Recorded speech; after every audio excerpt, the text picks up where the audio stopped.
Hello student, आज आपला महत्त्वाचा तास होणार आहे तो म्हणजे इंग्लिश ग्रामरवर। स्टुडंट्स, तुमच्या माहितीसाठी सांगते आहे तुम्हाला, आठवड्यातून 3 दिवस आजपासून आठवड्यातून 3 दिवस आपण ग्रामरचे व्हिडिओ पाठवणार आहोत आणि सोमवार, मंगळवार, बुधवार हे 3 दिवस आपण इंग्लिश रीडिंगचे जे स्पेलिंग रूल्स पाहतो आहोत वेगवेगळे, त्यावर आधारित आपण व्हिडिओ करणार आहोत। सो सोमवार, मंगळवार, बुधवार रीडिंगचे व्हिडिओ येतील आणि गुरुवार, शुक्रवार, शनिवार आणि शक्य झालं तर रविवारी सुद्धा अशा पद्धतीने तुमचे इंग्लिश ग्रामरचे व्हिडिओ येतील। 3 दिवस रीडिंग आणि 4 दिवस ग्रामर या पद्धतीने व्हिडिओ येतील। सो त्यानुसार व्हिडिओ जरूर पहा। मी गोदावरी तुम्हा सर्वांचं स्वागत करते तुमच्या आवडत्या चॅनलमध्ये, ज्याचं नाव आहे easy English grammar for 8, 9, 10। Students, वाचन भरपूर आता तुम्हाला मी शिकवलेलं आहे, तुम्हाला जवळपास छान वाचायला सगळ्यांनाच जमत असणार आहे। आता अत्यंत महत्त्वाचा भाग आहे आणि तो म्हणजे इंग्लिश ग्रामर। मला खूप जणांचे मेसेज कमेंट आले की इंग्लिश ग्रामर कोणत्या क्लासला नेमकं कोणतं शिकवलं पाहिजे, बेसिक इंग्लिश ग्रामर आम्ही कशा पद्धतीनं कव्हर अप करू शकतो, लहान मुलांचं कसं कव्हर करावं, किंवा लहान मुलांना नेमकं कोणतं इंग्लिशचं ग्रामर आम्ही शिकवलं पाहिजे, किंवा 5वी, 6वी, 7वीच्या मुलांना नेमकं इंग्लिशचं ग्रामर कोणतं आहे। थोडक्यात काय तर कोणत्या क्लाससाठी इंग्लिशचं कोणतं ग्रामर आवश्यक आहे, म्हणजे त्याचा सिलेबस माहिती नसतो एक गोष्ट, आणि दुसरी गोष्ट म्हणजे नेमकं कसं आणि कोणता भाग शिकवायचा त्यासाठीचे एकतर बुक्स अवेलेबल नसतात, त्यामुळे मुलांना ते शिकवणं पण अवघड जातं। तर स्टुडंट्स, आजच्या ह्या व्हिडिओमध्ये मी तुम्हाला सांगणार आहे कोणतं इंग्लिश ग्रामर कोणत्या क्लासला शिकवावं। ओके, सो अर्थातच हा सगळा भाग हा बेसिक इंग्लिश ग्रामरचा असणार आहे। बेसिक इंग्लिश ग्रामर सिलेबस सांगते आहे मी, म्हणजे जो की सर्वांसाठीच लागू होणार आहे, कारण हा बेसिक भाग आहे। इंग्लिश ग्रामर सिलेबस म्हणजे इंग्लिश ग्रामर कोणत्या क्लाससाठी कोणतं तुम्ही तयार करून घेतलं पाहिजे, म्हणजे हा व्हिडिओ पालकांसाठी पण आहे आणि त्या प्रत्येक विद्यार्थ्यांसाठी आहे ज्यांचं बेसिक इंग्लिश ग्रामर कच्चं आहे। सो त्यांनाही समजत नाही, मला मेसेजेस येत आहेत की आम्ही नेमकं कोणतं ग्रामर करू, कसं करू, ग्रामर समजत नाही आम्हाला वगैरे। सो त्यासाठीचा हा व्हिडिओ। सो पालकांनी पण लक्ष द्यायचे। मी यावर हेडिंगमध्ये टाकलेलं आहे बघा की it is for class 1 to 12। हा आज आपण पार्ट 1 पाहणार आहोत, ज्यामध्ये मी तुम्हाला बेसिक इंग्लिश ग्रामर सिलेबस सांगणार आहे, जो की साधारणतः 1 to 4th स्टँडर्डपर्यंत तुम्हाला हा जमू शकेल। हा 1 to 12th का लिहिलेला आहे मी, कारण बेसिक भाग आहे हा, त्यामुळे जे विद्यार्थी साधारण आहेत, ज्या विद्यार्थ्यांना इंग्लिश ग्रामर अजिबातच जमत नाही, ज्यांनी आजपर्यंत ग्रामर शिकलेलं नाही आहे, सो तेही विद्यार्थी, मग ते 6वी, 7वी, 8वीचे जरी असतील तरीसुद्धा 12वीपर्यंतचे कोणतेही विद्यार्थी त्यामध्ये येऊ शकतात, म्हणून मी क्लास 1 to 12 लिहिले एक गोष्ट। आणि दुसरी गोष्ट म्हणजे खरंच मी क्लास 1 to 12 पर्यंतचा संपूर्ण ग्रामर घेते आणि त्याचे ऑलरेडी सर्व व्हिडिओज आपल्या चॅनलवर आहेत, त्यामुळे इथून पुढचा संपूर्ण भागसुद्धा क्लास 1 to 12चा मी स्टेप बाय स्टेप घेणार आहे। सो इथून पुढचे व्हिडिओसुद्धा हा पार्ट 1 असणार आहे, ज्याच्यामध्ये मी बेसिकली क्लास 1 to 4च्या विद्यार्थ्यांसाठी कोणतं इंग्लिश ग्रामर सिलेबस शिकवला पाहिजे हे मी तुम्हाला दाखवणार आहे विथ एक्झाम्पल्स सहित। त्यामुळे जे विद्यार्थी क्लास 1 to 4 मध्ये येतात त्यांच्या पालकांनी आपल्या मुलांना हा व्हिडिओ जरूर दाखवायचा आहे।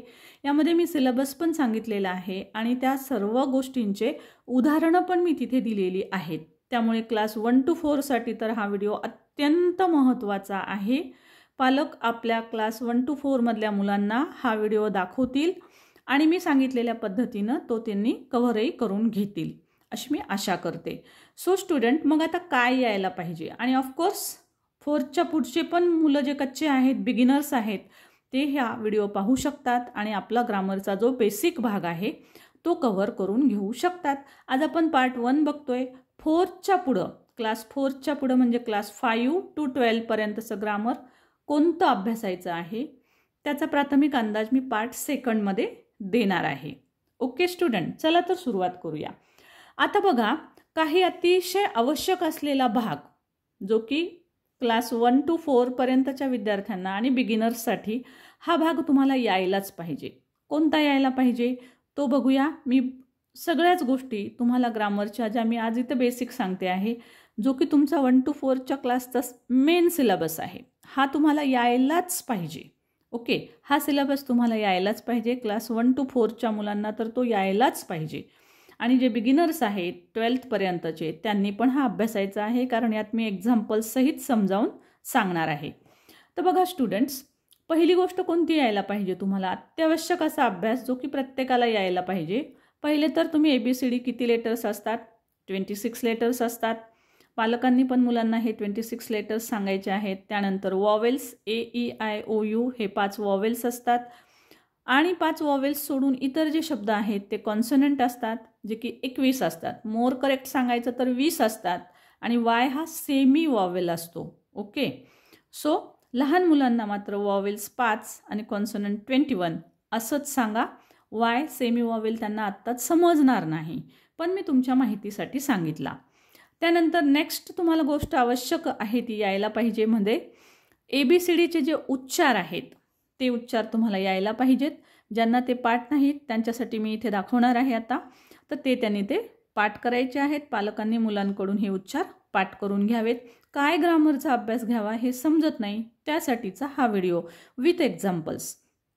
थर्ड पॉईंट पाहणार आहोत आपण, स्मॉल अँड कॅपिटल लेटर्स. मुलांना कोणते स्मॉल आहेत कोणते कॅपिटल आहेत त्याची व्यवस्थित ओळख करून देणं गरजेचं असतं. ॲक्च्युअल क्लास 1च्या अगोदर त्यांचा हा भाग झालेला असतो, पण तरीही येत नसेल तर तो रिवाईज करावा. त्यानंतर फोर्थ पॉईंट आहे इंग्लिश रीडिंग. सो बघा, हा फोर्थ पॉईंट असणार आहे, ज्यामध्ये तुम्हाला बघा इंग्लिश रीडिंग आलं पाहिजे. मुलांचं इंग्लिश रीडिंग घ्या. ज्यांना की 2, 3, 4, 5 लेटर्सचे वर्ड्स जे आहेत ते त्या लेवलनुसार, क्लास 1ला असेल तर तुम्ही 1, 2, 3 लेटर्सचे वर्ड्स घ्या. क्लास 2ला असेल तर 4, 5 लेटर्सचे घ्या. अशा पद्धतीनं क्लास वाईज तुम्ही हे सर्व 3, 4 लेटर्सचे जे वर्ड्स आहेत हे मुलांना वाचता आले पाहिजेत. त्यासाठी त्यांची प्रॅक्टिस जरूर घ्या. त्यांच्या बुक्समध्ये हे सर्व शब्द असतातच. इंग्लिश स्कूलला असतील तर डेफिनेटच असतात. आणि समजा मराठी स्कूलचे असतील तर मी ऑलरेडी याच्यावर व्हिडिओ केलेले आहेत. इथून पुढे पण रीडिंगच्या सेक्शनमध्ये मी तुम्हाला हे सर्व वर्ड्स आणखीही देणार आहे. ऑलरेडी पण आहेत दिलेले. सो डिस्क्रिप्शन बॉक्समध्ये त्याच्या लिंक आहेत. प्लेलिस्टमध्ये जाऊन तुम्ही इंग्लिश वाचन, इंग्रजी वाचन याची जी प्लेलिस्ट आहे ती पहा. त्याच्यामधला प्रत्येक व्हिडिओ पहा. त्याच्यामध्ये हे सर्व व्हिडिओज दिलेले आहेत. नेक्स्ट बघूया आपण काय पॉईंट आपल्याला आला पाहिजे. सो सी स्टुडंट्स, आपल्याला महत्त्वाचा भाग जो मी आता जस्ट दाखवते तुम्हाला, कारण अल्फाबेट्स अशा पद्धतीनं मुलांना कॅपिटल लिहून दाखवा. त्याच्यामध्ये हे स्वर मी गोल करून दाखवलेत. मुलांना ते जरूर समजावून सांगा की हे स्वर आहे, त्याला वॉवेल्स म्हणतो आपण, आणि हे 5 आहेत महत्त्वाचे, ते त्यांना जरूर सांगा. त्यानंतर स्मॉल लेटर्स मुलांना येत नसतील. बरेचसे विद्यार्थी हे B आणि D लेटरमध्ये कन्फ्यूज होतात. P, Q येत नाही त्यांना. तर हे कन्फ्युजन असणारे जे त्यांचे लेटर्स आहेत, प्रत्येक मुलांचे वेगळे असतात, तर त्यांचं कन्फ्युजन जरूर दूर करा. त्यानंतर बघा त्यांना तो नेक्स्ट पॉईंट आला पाहिजे, आणि तो म्हणजे मी सांगितल्याप्रमाणे ABCDचे उच्चार आले पाहिजेत. तर बघा, तुम्हाला माहिती नसतील तर त्यासाठी स्क्रीनशॉट काढून घ्या. हा इथे मी प्रत्येक शब्दाचे उच्चार दिलेले आहेत. यापूर्वीच्या पण अनेक व्हिडिओजमधून मी हे उच्चार दिलेले आहेत.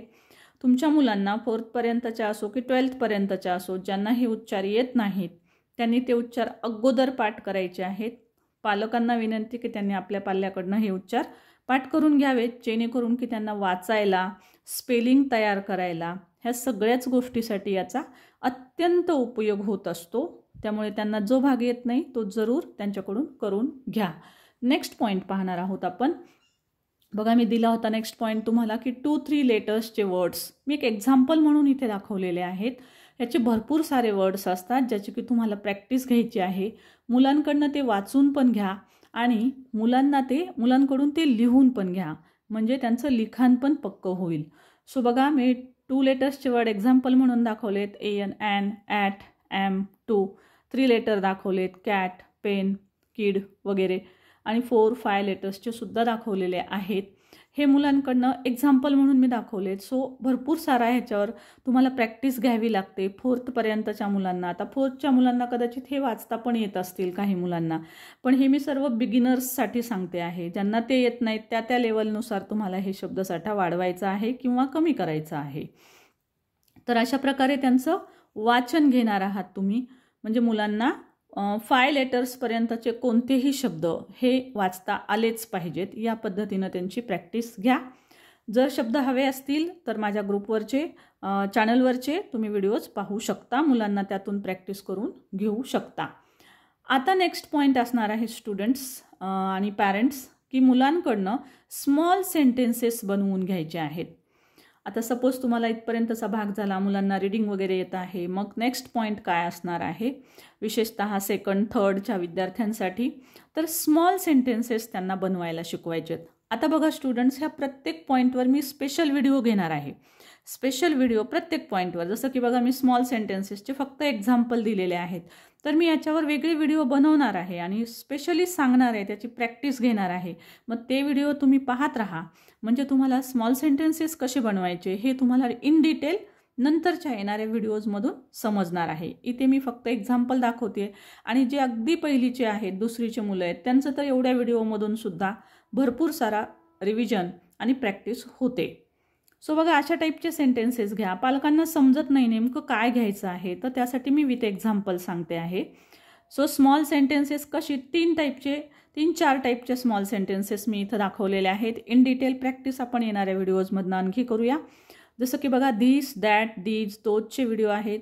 दिस आणि दीज हे शब्द जे आहेत ते आपण जवळच्या वस्तूंसाठी वापरतो, दॅट आणि दोज दूरच्या वस्तूंसाठी. जसं की दिस इज अ बुक आणि दीज आर बुक्स, अनेक वचनासाठी दीज शब्द वापरायचा असतो. लांबची एक वस्तू दाखवायला दॅट वापरत असतात आणि लांबच्या अनेक वस्तू दाखवण्यासाठी दोज वापरत असतात. तर अशा टाईपचे वाक्य मुलांकडनं करून घ्या. दिस इज अ बुक, बुकच्या ऐवजी वेगवेगळ्या वस्तूंची नावं लिहायला सांगा. म्हणजे this is a book, this is a pen, this is a pencil. Okay, so या टाईपनं सेंटेन्सेस मुलांकडनं तयार करून घेऊ शकता. आता दीज आर घेत असताना एस लावावं लागतं, कारण हे अनेक वचन असतं. सो त्यासाठी these are books, these are pens, these are teachers, अशा पद्धतीचे वेगवेगळे सेंटेन्सेस बनवून मुलांकडनं घेऊ शकता. त्यानंतर असे स्मॉल सेंटेन्सेस बनवा ज्याच्यामध्ये एम इज आर क्रियापद असेल, एम, इज किंवा आर. अशा टाईपचे लहान लहान वाक्य पुस्तकांमधून काढू शकता किंवा तुम्ही हे एवढे जेवढे दिलेले आहेत त्याची पण प्रॅक्टिस लहान मुलांकडनं घेऊ शकता. किंवा यापेक्षा वेगळे वाक्य हे पॅरेंट्स नक्कीच 2-4 वाक्य सहजच तयार करू शकतात. इथे एक सेंटेन्स चेंज जरी केलं, नाउन जरी चेंज केलं तर नवीन वाक्य तयार होतं. I am a kid, I am a boy, ठीक आहे, I am a girl, I am a doctor, I am a teacher. अशा प्रकारे सेंटेन्सेस नाउन चेंज केलं की नवीन सेंटेन्स तयार होईल. सो पॅरेंट्स या पद्धतीनं त्यांची मदत करू शकतील की एम कुठं वापरायचं आहे, आर कुठे वापरायचे, इज. इन डिटेल तर मी नेक्स्ट व्हिडिओत सांगणारच आहे. नेक्स्ट बघायचं आहे की टू हॅवचे, हॅवचा उपयोग करून, म्हणजे एखादी वस्तू आपली आहे असा जेव्हा अर्थ असतो त्यावेळेस आपल्याला टू हॅवचे क्रियापद वापरावे लागतात. एम इज आर कुठे वापरावं आणि हॅव कुठे वापरावं हे मुलांना समजत नाही. तर हॅव, एखादी वस्तू आपली असेल तर हॅव वापरत असतात. I have a pen, she has a new dress, तिला एक नवीन ड्रेस आहे, या पद्धतीनं, म्हणजे त्या वस्तू तिच्या आहेत, माझ्या आहेत, त्याच्या आहेत. तशाच पद्धतीनं देअरचे वाक्यसुद्धा तुम्हाला मुलांकडनं तयार करून घ्यायचे आहेत, कारण हा प्रकार पण मुलांना समजत नाही. जस्ट सिम्पली सांगा देअर इज अ टेम्पल, तिथे एक टेम्पल आहे, तिथे एक स्कूल आहे, देअर इज अ स्कूल, अशा पद्धतीनं. किंवा देअर आर मेनी टेम्पल्स किंवा देअर आर मेनी ट्रीज, तिथे खूप झाडं आहेत. समजा आपण म्हणलो की I have visited one place and there are, मी एका गावाला गेलो होतो तर तिथं काय होतं, देअर आर मेनी ट्रीज, तिथं खूप झाडं आहेत. So there are. अशा पद्धतीनं देअर इज, देअर आर चे वाक्य घ्या. इन डिटेल आपण हा व्हिडिओ नक्कीच अभ्यासणार आहोत, कारण मुलांसाठी सेंटेन्सेस बनवणं इम्पॉर्टंट आहे. आता पॅरेंट्स आणि स्टुडंट्ससुद्धा याच्यापैकी तुम्हाला जर एखाद्या ह्याच्यावर स्पेशल व्हिडिओ हवा असेल तर तो सांगा. मी तर प्रत्येक पॉईंटवर मला जसे वाटतात त्याप्रमाणे प्रत्येक पॉईंटवर एक व्हिडिओ मी इन डिटेल घेऊन येणारच आहे. काही दिवसात तुम्हाला ते मिळतीलच. त्यानंतर नेक्स्ट महत्त्वाचा पॉईंट असणार आहे students, naming words. Okay, so naming words means what, तर नाऊन. नेमिंग वर्ड्स म्हणजे नाऊन. सो मुलांना नाऊन शिकवायचे आहेत. नाऊन म्हणजे नाव असतं, एवढं मुलांना सहज समजेल. मग ते नाव कशाचं असतं, तर पर्सनचं असू शकतं, म्हणजे व्यक्तीचं असू शकतं. प्लेस म्हणजे ठिकाण असू शकतं. थिंगमध्ये एखादी वस्तू, ज्याला मी शॉर्टमध्ये PPT म्हणत असते बघा, PPT. P for person, P for place, T for thing. PPT, name of PPT. So पर्सनचे नावं कसे असू शकतात? व्यक्तीचं कोणतंही नाव असू शकतं.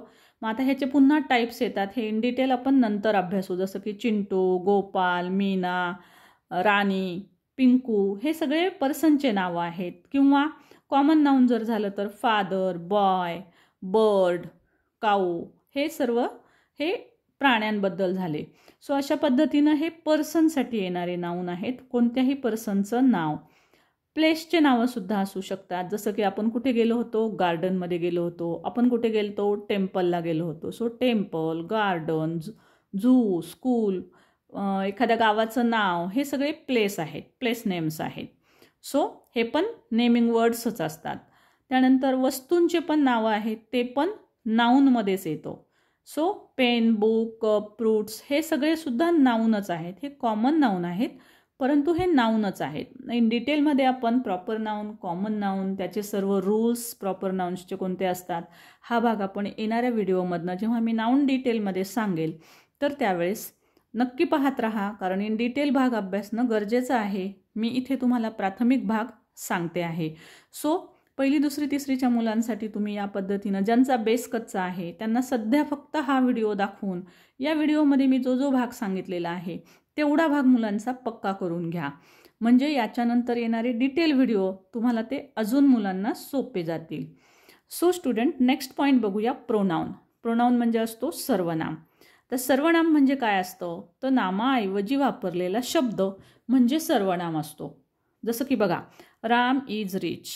रामबद्दल वाक्य आहे, राम नाऊन आहे. आता ह्याच व्यक्तीचा पुन्हा एखादा उल्लेख करायचा असेल तर आपण प्रत्येक वेळेस राम राम लिहित नसतो. तर त्या रामच्या ऐवजी बघा इथं मी लिहिलं आहे ही इज काइंड. तो दयाळू आहे. सो रामसाठी आपण शब्द वापरला ही. सीतासाठी इथं वापरला मी शी. स्पॅरोसाठी वापरला इट. सो अशा पद्धतीनं ही, शी, इट हे काय आहेत? हे सर्व प्रोनाऊन आहेत. मग प्रोनाऊन एवढेच असतात का? तर नाही. प्रोनाऊन हे अशा प्रकारे वेगवेगळे असतात. जसं की I, we, you, he, she, it, they, my, our, his, her, their, अशा प्रकारचे आणि आणखीसुद्धा बरेच काही. सो हे सगळे इन डिटेलमध्ये आपण नेक्स्ट व्हिडिओमध्ये बघूया. सध्या फक्त एवढंच लक्षात घ्या की नामाऐवजी शब्द आला असेल, रामाऐवजी ही आला, सीताऐवजी सी आला, म्हणजे हे नावं आहेत. राम, सीता, स्पॅरो हे नावं आहेत, नाऊन आहेत. ह्या नाऊनबद्दल जेव्हा एखादं शब्द आपण वापरतो त्याला प्रोनाऊन म्हणतो आपण, म्हणजे सर्वनाम. ही, शी, इट, दे हे सर्व प्रोनाऊन आहेत. ओके.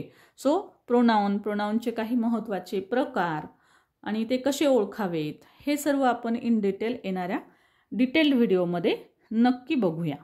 सो स्टुडंट, तुम्हाला वाटेल मग हा व्हिडिओ काय कामाचा? तर हा व्हिडिओ अत्यंत महत्त्वाचा आहे, कारण या व्हिडिओमध्ये सांगितलेला भाग हा अत्यंत बेसिक आहे आणि तो सर्वच स्टुडंटसाठी महत्त्वाचा आहे. बेसच येत नसेल तर मग डिटेल सांगितलेला भाग समजणार नाही आहे. त्यामुळे आधी हा बेस या व्हिडिओमधनं पक्का करा. त्यानंतर इन डिटेल व्हिडिओ मी त्या क्लास वाईज तुम्हाला जसा सिलेबस असणार आहे त्यानुसार मी तुम्हाला तो सांगेल आणि येणाऱ्या व्हिडिओजमधनं मी याचा प्रत्येक व्हिडिओ डिटेलमध्ये, नाऊनचा वेगळा, प्रोनाऊनचा वेगळा, अशा पद्धतीनं वेगवेगळे व्हिडिओज मी तुम्हाला देणारच आहे. त्यावर डिटेल अभ्यास आपण करणारच आहोत. सो पण सध्या मात्र हा बेसिक भाग सर्वांनी आपला पक्का करून ठेवा.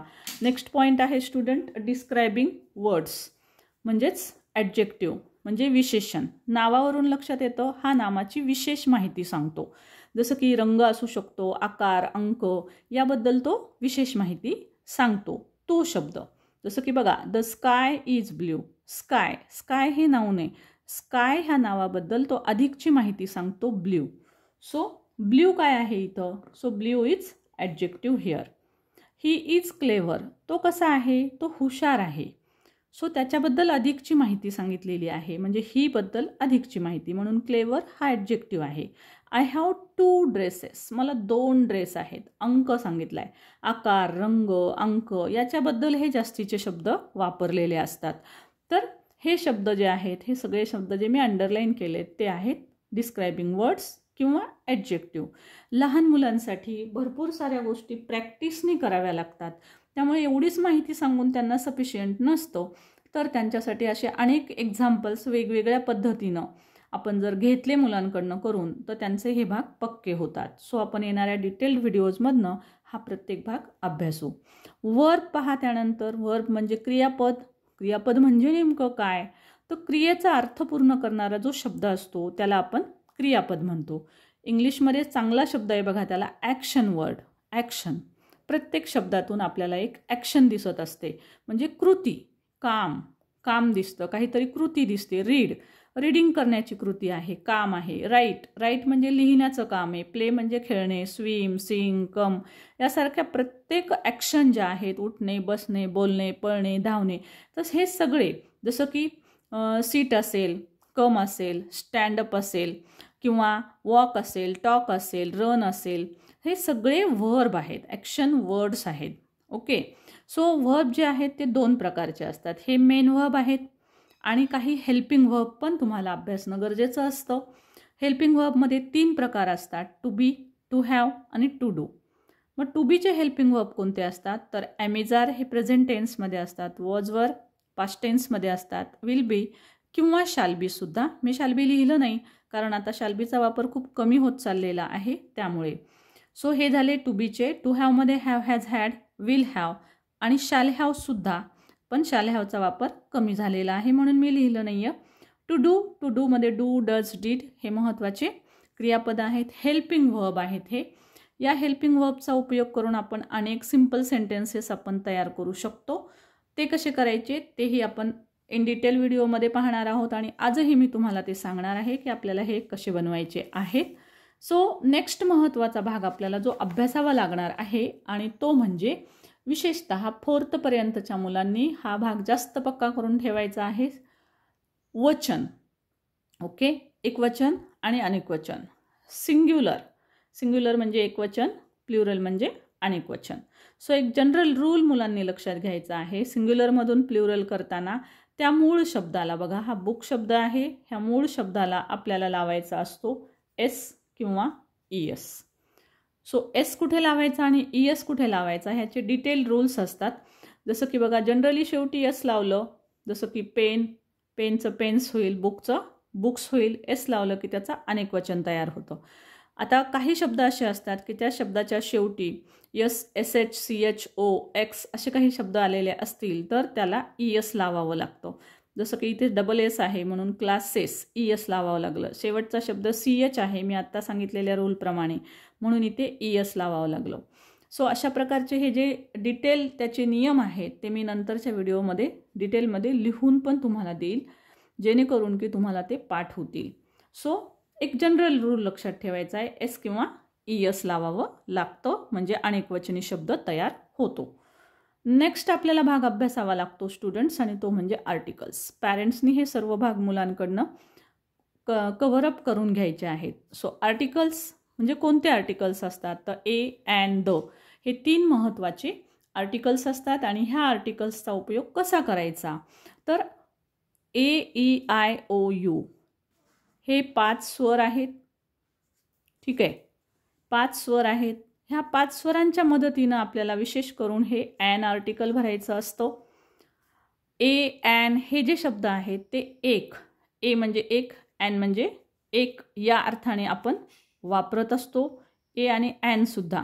सो दोन्हीचा अर्थ एक असा असतो. एक म्हणजे वन असा अर्थ असतो. जसं की अ बुक म्हणजे एक बुक, अ पेन म्हणजे एक पेन अशा अर्थाने आपण अ किंवा ॲन हे शब्द आपण वापरत असतो. नेक्स्ट पहा आता कुठे ए वापरायचं आणि कुठे ॲन वापरायचं. बघा जर हा जो नाऊन असतो पहा आलेला, ह्या नाऊनचा जर सुरुवात कॉन्सनंटने असेल तर ए वापरायचं आहे एक साठी आणि जर ह्या कॉन्सोनंटची म्हणजे नाऊनची सुरुवात जर AEIOU ह्या 5 स्वरांपैकी एखाद्या शब्दाने असेल, एखाद्या लेटरने असेल तर आपल्याला ॲन लावावं लागतं. जसं की इथे ए न सुरुवात आहे, 5 स्वरांपैकी एक म्हणून ॲन. ईने सुरुवात आहे मग 5 स्वरांपैकी एक म्हणून ॲन. ठीक आहे.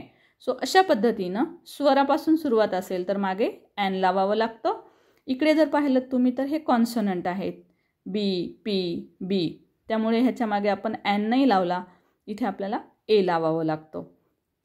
आता मग द कुठे घेतात. सो एकमेव जगातल्या एकमेव वस्तू ज्या आहेत त्यांच्यापूर्वी आपण जनरली द लावत असतो. हा रूल आहे. जसं की सन, एक सूर्य आहे, एक चंद्र आहे, फिक्स आहेत आणि हे भौगोलिक गोष्टी आहेत. सो याच्यापूर्वी द वापरतात. अनेकवचनी शब्दांच्या पूर्वी पण आपण द वापरतो. त्यानंतर सुपरलेटिव्ह डिग्रीचे जे काही शब्द असतात, बेस्ट, स्मॉलेस्ट, टॉलेस्ट अशा प्रकारचे, त्यांच्यापूर्वी पण द वापरतात. याचे सर्व इतर डिटेल्ड रूल्स आहेत बरेच काही. तर हे आपण येणाऱ्या भागांमधून जेव्हा आर्टिकल्सवर स्पेशल व्हिडिओ मी बनवेल त्यावेळेस आपण सर्व रूल्स आपण नक्कीच पाहूया. सध्या हा एवढा बेसिक भाग प्रत्येक बिगिनर्सने कंप्लीट करायचा आहे. नाव नेक्स्ट पॉईंट आपल्याला पाहायचा आहे अँड दॅट इज ॲडव्हर्ब्स. ॲडव्हर्ब्स म्हणजे क्रिया विशेषण. सो नावावरून लक्षात येतं बघा, क्रिया आणि विशेषण. विशेषण आहे म्हणजे तो डिस्क्राईब करतो. ठीक, कशाला डिस्क्राईब करतो? तर a word which describe a verb. वर्बला इथं बघा ॲड म्हणजे ॲड करतो, जास्तीची भर घालतो. कशात? वर्बमध्ये. ॲड वर्ब्स म्हणजे वर्बमध्ये तो जास्तीची भर घालतो, म्हणजेच वर्बची तो अधिकची माहिती सांगतो.